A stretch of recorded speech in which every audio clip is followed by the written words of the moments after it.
Democratic State Representative Ana Maria Ramos from Dallas. Thank you so much. We appreciate it. Thank you for having me. You bet. So I wanted to ask what your thought was about the protests that we're seeing at UT Austin, UT Dallas, where the arrests have been made. The administration has called in police to disperse the crowds, remove the encampments. What's your thought about all that? Well, I think it's an unfortunate situation we're at today. It's an absolute violation of the student and the community's right to free speech. Our First Amendment right protects them and their ability to protest. And I think it's part of a bigger picture in terms of silencing dissent here in Texas and nationwide. And the university presidents in both cases, Jay Hartzell and Dr. Benson at UT Dallas, both said that they have violated the university's rules as far as disruption and against the encampments. What do you say to that? Well, I think it's very vague and I think it's very convenient, but I also know that when we passed a law, when Governor Abbott signed into law SB 18 several years ago, the protection was for these students to speak out. And not only students, but they expanded the right of free speech at these universities to allow community individuals to come in. And so when these university presidents are enforcing this law, they're actually put in a bind because Governor Abbott, he himself signed this law saying, let's allow this disagreement, let's allow this dissent. But he did it when he was protecting white nationalists from going on to universities and speaking. That's why SB 18 was passed into law 3 sessions ago. However, what now Abbott is forcing these university presidents to do is now silence dissent because it's on the other side. What Governor Abbott required, these are the same universities that just weeks ago had to lay off hundreds of employees in the state of Texas because of the DEI or the anti-DEI legislation, once again, that Governor Abbott signed into place.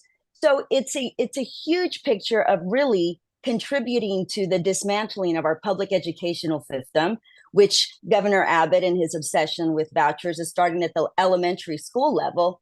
But it's bigger than that. It's now encroaching into our public university space. And this is all part of that grand scheme that we really need to focus on the community, the people, and really our constitutional rights.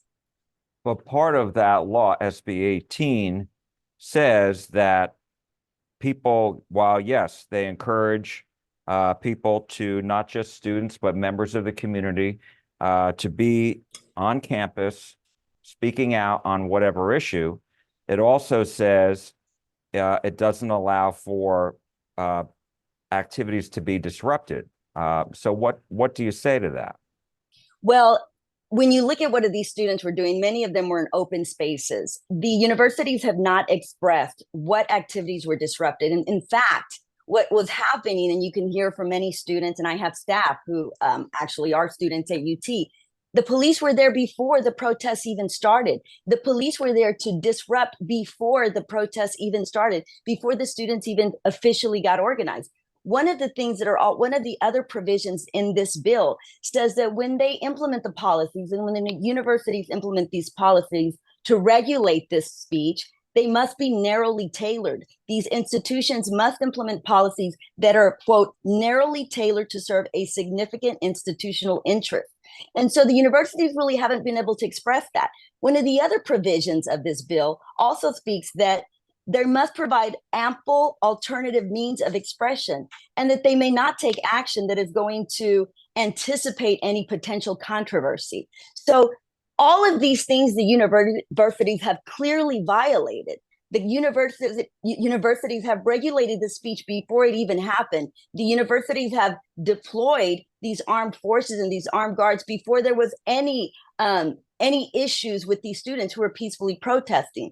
And that is what is scary about this whole situation, is that we are limiting free speech. It's a part of a grander scheme when we talk about silencing dissent, about fascism, about regulating speech. They were okay with saying white nationalists should be allowed to go on campuses, should be allowed to speak to the students, should not be prevented from speaking to the students. That is why Abbott signed SB 18 into law. However, since these are not white nationalists, now there's an issue. Now there's a problem. And that is what is daunting and that is what is concerning. But I also understand that the university presidents, we're in a very precarious situation in the state of Texas because we're using the law to attack the very institutions that we're supposed to be protecting. These university presidents, because they were embracing equity, because they were embracing diversity, then were admonished and were sanctioned because of that. So they were forced to fire individuals for that same balance that they were trying to implement. So, of course, they're going to respond in this extreme way because we are pushing forward an authoritarian regime in the state of Texas under Governor Abbott. It is not a coincidence. It is not a coincidence that he was 100% okay with white nationalists visiting our university campuses, our public universities. It is not a coincidence that he was okay there then, but he's not okay now. And when you connect it to the voucher scheme that he's trying to advance, all of that is part of the bigger picture. And I really hope that our community stays focused on protecting our constitutional rights to free speech, always protecting our constitutional rights. We are not ever in the space to advance violence or any violence toward any specific community. But this is not about that. This is about students speaking up against a government. And when that is shut down, which happens in authoritarian regimes across the world, there is a danger to our constitutional rights. And that is what we're facing today in Texas and actually nationwide. So as far as the encampments are concerned, you think they should be allowed to stay? I think they should be allowed to stay. I think once the university identifies those narrowly tailored, ample alternatives for these students, if the university can be very specific, which is what they're required to do under this law, to state how is that disrupting classes? How are these encampments disrupting the ongoing of the operations of having these classes and the exams? These students in the encampments who are speaking up, who are against genocide and against occupation have the right. And in fact, SB 18 doesn't only say students, but the community at large can come and speak up. They have allowed under SB 18 this public forum, and they were absolutely okay during University of Virginia and Charleston and all of these situations where these white nationalists spoke up. So these encampments, these students, and I think absolutely we should hear them. These students are very smart. They're complicated. They are knowledgeable of what they're talking about. They are anti-war. They are anti-genocide, and they should have their space to express their views like anybody else. What do you say to Jewish students who don't feel safe on campus? And is the state obligated to protect them as the federal government is? Absolutely. It's unfortunate that this fascism is contagious. It is unfortunate that individuals are conflating the issues. This is not an anti-Semitic issue. And unfortunately, people being who people are may make comments or what have you. And unfortunately, the Anti-Defamation League has been clear. There has been an absolute rise in anti-Semitism, not only in Texas, but nationwide. But that in reality is larger than this issue. When we see what Donald Trump and the Texas GOP, we know that just 6 months ago, they met with Nick Fuentes here in Texas, who is an avowed anti-Semite. The same individuals who benefited from his visit here, who received money from these Texas, West Texas oil billionaires to advance this white nationalism, now are on the other opposite side saying we have to silence this speech. And they're conflating all of these issues and bringing it to the forefront to distract from the reality of what they're trying to do is silence dissent. But no, it is never okay to attack anybody on their culture, on their creed, on their sexual identity, on their origin. Absolutely not. And I would plead to any student that is involved in that type of behavior, that is undermining what you're trying to say. That always undermines what the true mission and purpose of what you're trying to speak about against. And that is never okay. We should not contribute to this larger scheme of these individuals who have this white nationalism ideology and are trying to advance it. We should not be tools for that. And if any of our students feel that way, they should always definitely, we need to protect those students. And I noticed that you voted against SB 18 back in 2019. Why was that? For that same reason, we understood and we knew that that bill was designed for these white nationalists. That bill was specifically designed. It was post Charleston. It was post those white nationalists visiting the university saying, Jews will not replace us. That bill was signed into law to protect those white nationalists in Virginia. That is why we voted against it. That is why I voted against it, because not only did an individual get murdered, a protester that was run over by an anti-protester, one of those white nationalists, that happened right before this bill. That is why this bill was put into place. And I did not support that. That bill allowed individuals, white nationalists from everywhere, your Proud Boys, to come to your universities and protest. That's what that bill allowed. And that's why we voted against it. But I don't think that these our Texas GOP envisioned that other people will use the same bill that they use to protect white nationalists to also protect their rights to free speech. That's not what they wanted, and it's very clear that's not what they wanted, which is why Governor Abbott is enforcing the law to the extent that he is today. If they were white nationalists, he would protect them every day, which is why he signed that bill into law. But since these individuals are not white nationalists, he and his party are saying we got to quiet them, we got to silence them, we got to shut them down. And that's what they're doing today. Wanted to ask you just about this other lawsuit that the state has filed against the Biden administration, trying to block the new rules that the administration put into place regarding Title IX that would provide more protections to LGBTQ students. Aside from the lawsuit, the governor wrote President Biden a letter in which he said, in part, I'm instructing the Texas Education Agency to ignore your illegal dictate. Texas will fight to deny your abuse of authority. What's your reaction to that? Governor Abbott knows too well what it means to abuse authority. That is exactly what he does. I want to emphasize over and over and over again, and I hope the media really pays attention to this issue. This is all about dismantling our public education. It is about interposition and going against the federal government. When we passed Brown versus Board, when the federal government passed Brown versus Board, Texas issued a referendum, issued a vote saying, should we go against the government? Should we go against what the government, because we don't want integration.